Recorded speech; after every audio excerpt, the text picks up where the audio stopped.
Welcome to Comic Chop News. I'm Dan, and today we're going to finish up the series of Revisited with Evil Dead, the 2013 remake by Fede Alvarez. Now, what's got me started doing this Revisited series was after discussion on Lee McCoy Drum Dum's Killer Flicks group that he founded on Facebook. We were talking about favorite remakes, and someone had put the 2013 Evil Dead as one of their favorite remakes, and I remember not liking it very much when I initially saw it. So we had a discussion. I said I didn't like the characters. They kind of were unlikable. And I was challenged to go back and watch the first one and realize that the characters in that were unlikable. So I went back and I started watching, which I started doing these revisited discussions / reviews on. And today I finally got to the movie that started the whole Revisited, and I have to say my opinion changed on it. I went in with more of an open mind after going back and watching all of these consecutively. Fede Alvarez did not pussyfoot around the gore and violence on this. I did do the unrated version. Don't really remember much of the theatrical when I saw it, but I do not remember some of the parts that really made me grimace in my seat. So we'll start out with, there is a flashback where there's a cat and mouse game going on in the woods, and the young girl gets jumped on, and then people come out and take a shotgun, hit her in the head. We next go to her having a hood over her, and there's all these kind of weird looking people around, and the father saying they're gonna help her, and she's doing the innocent, what are you doing, what's going on? And they say they're gonna help her. So they start pouring gas on her, and the father's striking matches, and then the evil starts finally talking, saying you're gonna swallow their soul. We hear that a lot in this series. The father finally gets the match lit and starts throwing it, and then the demon starts fucking with him, and he grabs the shotgun out, blows her head off. Then we go right into the title scene, which it's a hell of an intro to go into. From there we do it might have been a drone shot, I'm not quite sure, but showing the car going through into the woods to get to the cabin. They get to the cabin, and then you meet all of our protagonists. Olivia, who is a nurse. Hipster Jesus, Eric, who is a teacher, and I swear to God died more times in this movie. I mean, he's the Terminator. Mia, who is the main protagonist. Her brother David arrives with his girlfriend Natalie. Natalie doesn't have a whole lot to do in this movie. She's just kind of there and occasionally talks. So they're all there to support Mia as she's trying to kick heroin. So she's trying to go clean, so they're doing a detox, so they're all there to keep her from freaking out and running. It's going to be a 3-day, so that way the pain's gone.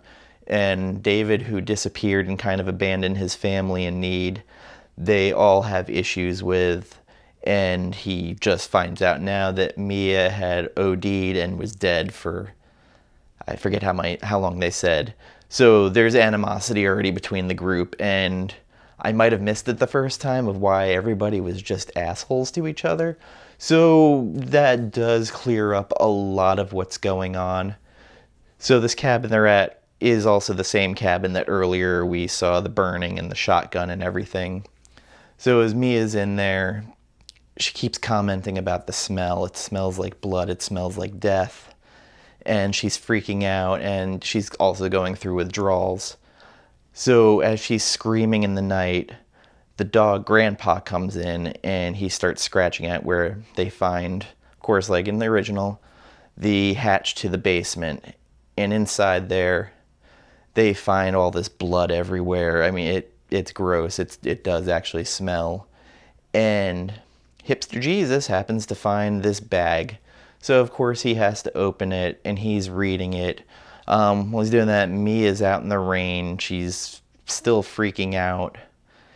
And he keeps going through the book. It is a book. It's the new Necronomicon, where it doesn't have a face on it, but it still looks like they literally took flesh and bound it.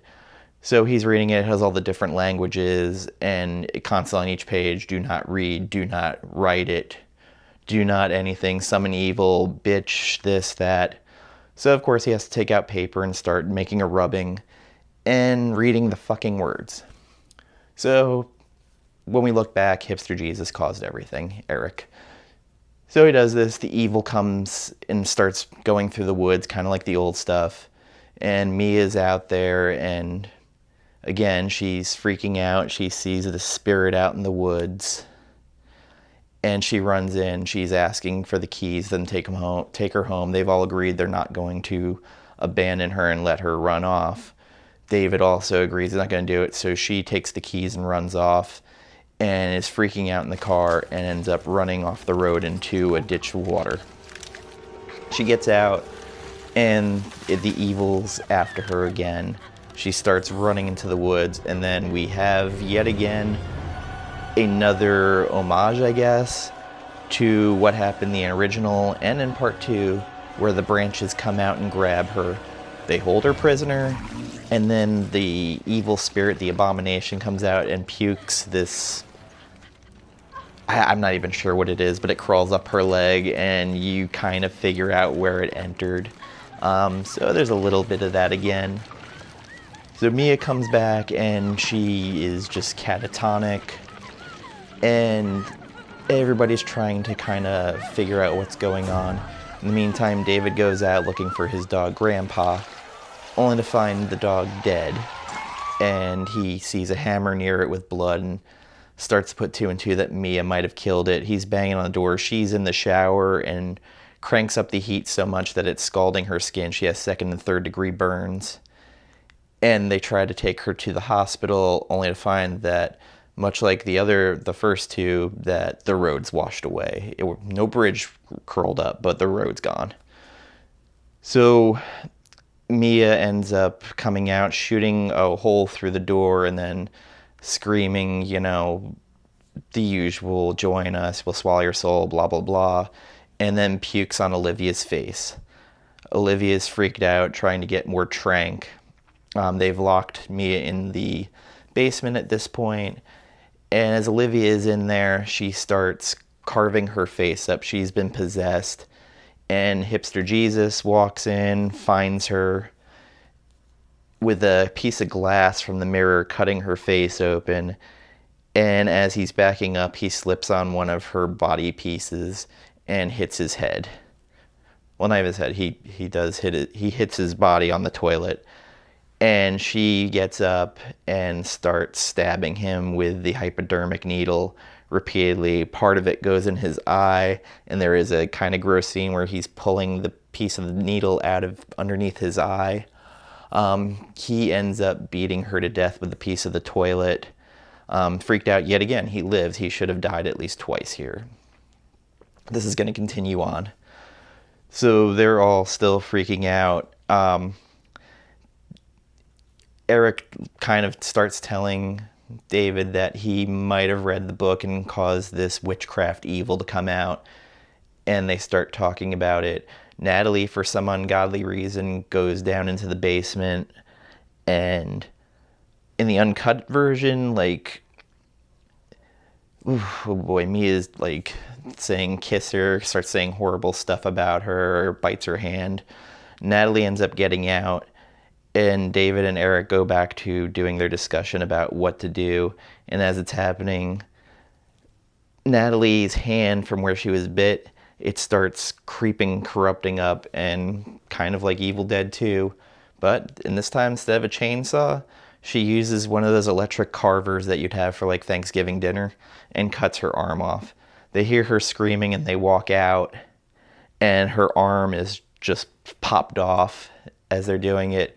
She seems to be okay. They're saying they're gonna save her. And then, Eric's saying they've got to kill Mia. They have to kill her. There's no way. If the evil corrupts 5 souls or takes 5 souls, the sky will open up and rain red, and the abomination will rise from the earth. They're having their discussion, arguing what to do. And all of a sudden, Eric and David both get shot by a air hammer. Or a nail gun, whatever you want to call it. And they're shooting pretty fast, and they're going pretty far in. Eric, once again, should be dead, but still continues to go on. I'm guessing he's a T-1000. I'm not sure. He didn't morph. But David finally, they take her down. Eric kills her. He is just mortally fucked up at this point. And they make the decision of what to do. Eric's basically dying at this point, once again. So, from this point on, David makes the decision of what he has to do with Mia. He goes into one of the montages that we saw, like in Evil Dead 2, but he makes his own defibrillator, and he goes down, takes her out, dresses her in a new dress, puts a bag over her head that Billy from Black Christmas would probably be proud of seeing, and buries her alive. He didn't want to dismember her, didn't want to burn her alive. This was the way of purifying her. So he takes her out, buries her. At this point, Eric has finally passed on. He kind of floated in the water for a bit. And David buries Mia and then brings her back, uses the defibrillator, which is one of the more brutal scenes I've seen in the movie, where like the splatter came out when he shoved it in her chest and started doing the clear. He's walking away and then he thinks she's dead. She gets up. He goes back in the house after they have a discussion and he's going to get the keys. They're going to go home. Where Eric comes back to life as a Deadite this time. He finally did pass on and became a Deadite and stabs David right in the fucking throat. David manages to get away from him enough, has the keys, and tells Mia to run. She's saying no. He closes the door, locks it behind her as she leaves. And David's on the ground. Eric's coming near him. He manages to kick the shotgun down and hits the can of gas and explodes. They all burn. Eric's laughing. And Mia is just in shock. Her world, her brother finally didn't leave her. He kind of vindicated himself to her, but now he's dead. And she opens her hand, and a drop of blood falls in it. And then it's just raining blood. And from there, the abomination rises from the dirt, which is somewhere between like looking like Mia and looking like Smeagol Gollum from Lord of the Rings. And it starts coming after her. It's saying vicious shit. There's a chase scene. Mia gets a chainsaw. She's trying to get it working. She finds gas. She got stabbed a couple of times through a wall, manages to get out, crawls under the Jeep, and it rolls over and catches her arm. Unlike Ash, it's her left arm. And there is a gruesome scene of her pulling it out from under there and just the cartilage tearing and everything. And the abomination's coming, and one of the goriest scenes in the movie is Mia taking the chainsaw to the abomination and just slicing through it, and there's splatter everywhere. And she just kind of, the abomination goes into the ground, Mia just kind of sits down, and she's basically in shock.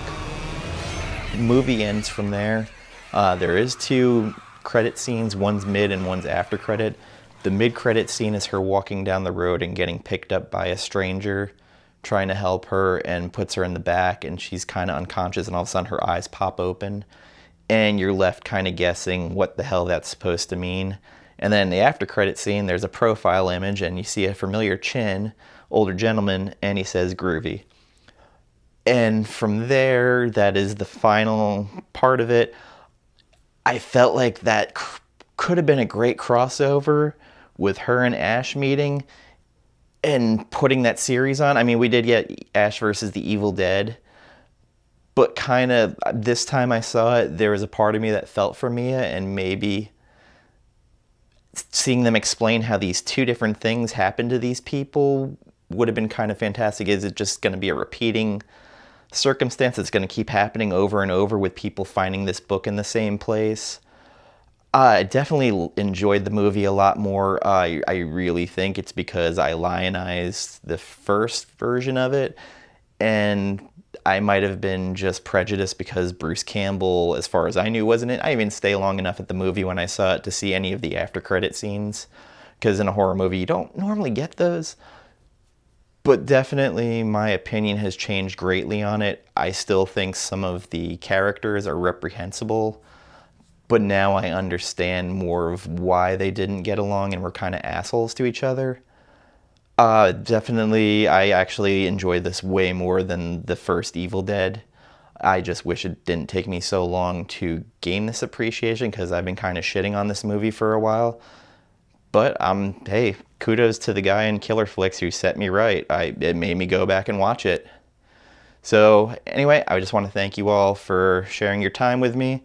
Like, comment, share, subscribe, and until next time, just like to say goodbye. And I believe Glass will be my next new movie I'll be reviewing. I'm not sure what next series I'll be doing after that. I still have my Long Box Paradox shows for comic books if you're a fan that tune into. There'll be little reviews and discussions about what came out that week. And until next time, see ya. Groovy.